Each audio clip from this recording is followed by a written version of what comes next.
This is Vinodhini. இன்னைக்கு நம்ம என்ன பார்க்க போகிறோம் அப்படின்னா சில சம்ஸ், அதாவது லெவல் 1ல் தான் சில சம்ஸ், அதாவது காம்பினேஷன் ஃபார்முலா யூஸ் பண்ண சில சம்ஸ் வந்து எப்படி சால்வ் பண்ணுறதுன்னு சொல்லி பார்க்க போகிறோம்.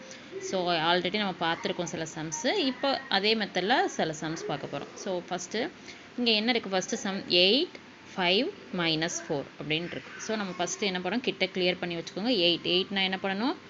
5 + 3 8. அடுத்து +5 மறுபடியும் 5 பண்ண முடியுமா? அதுக்கு 10 - 5 10 - 5 5 தானே, அதனால் +10 ஆட் பண்ணிட்டு -5 பண்ணிட்டோம். நெக்ஸ்ட்டு -4 இங்கே -4 பண்ண முடியுமா? பண்ண முடியாது. ஸோ அதனால என்ன பண்ணிட்டோம், -10 + 6. ஓகேயா? இதே மாதிரி தான் எல்லா மெத்தட்லையுமே நம்ம வந்து இப்போ -5 ஆட் பண்ண முடியலை அப்படின்னா நம்ம -10 + 5. ஸோ -4 ஆட் பண்ண முடியலை அப்படின்னா -10 + 6. ஸோ இதே மாதிரி இந்த ஃபார்முலாஸ் எல்லாமே மைனஸில் நம்மளுக்கு -1 அப்படின்னா -10 + 9. ஸோ -2னா -10 + 8. -3 ஆட் பண்ண முடியலைன்னா -10 + 7. ஸோ இதே மாதிரி மெத்தடில் தான் நம்ம காம்பினேஷன் ஃபார்முலா யூஸ் பண்ணணும். ஸோ இதோட ஆன்சர் பார்த்திங்கன்னா 9. ஸோ நெக்ஸ்ட் சம் என்ன இருக்குது? இப்போ இதிலே நம்ம வந்து இப்போ 10 - 4 6க்கு இப்போ 10 - 4 வந்து நம்ம -10 + 4 6க்கு ஆட் பண்ணோம்.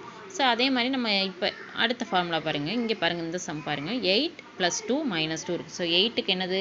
5 + 3 8 2 + 2 அப்போ 2 இங்கே ஆட் பண்ண முடியுமா? அப்போ 10 - 8 10 - 8 போயிட்டா அது வந்து 2 தானே. ஸோ 10 - 8. நெக்ஸ்ட்டு -2 இங்கே -2 பண்ணவே முடியாது.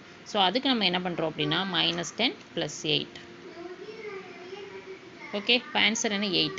ஸோ ஆன்சர் அங்கேயும் 8 தான். ஸோ இது மாதிரி மெத்தடில் தான் நம்ம காம்பினேஷன் ஃபார்முலாஸ் யூஸ் பண்ணணும். எந்த நம்பர் நம்மளால் பண்ண முடியலையோ, சப்போஸ் 5 ஆட் பண்ண முடியலைன்னா 5 ஆட் பண்ணல +10 -5 பண்ணிடணும். அதே மாதிரி 6 ஆட் பண்ண முடியலை அப்படின்னா 10 ஆட் பண்ணிட்டு -4 பண்ணிடணும். ஸோ இந்த மெத்தடில் தான் காம்பினேஷன் ஃபார்முலா யூஸ் பண்ணணும். தேங்க்யூ.